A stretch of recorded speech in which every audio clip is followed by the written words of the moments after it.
You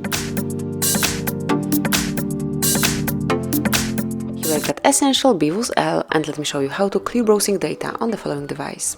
So at first you have to open the browser that you are using, then tap on the More icon, which is 3 dots one in the right upper corner, and then select History.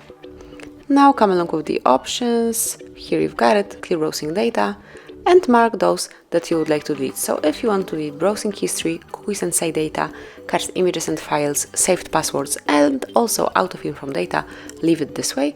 But if you would like to stay with your passwords, just unmark it, for example, like that.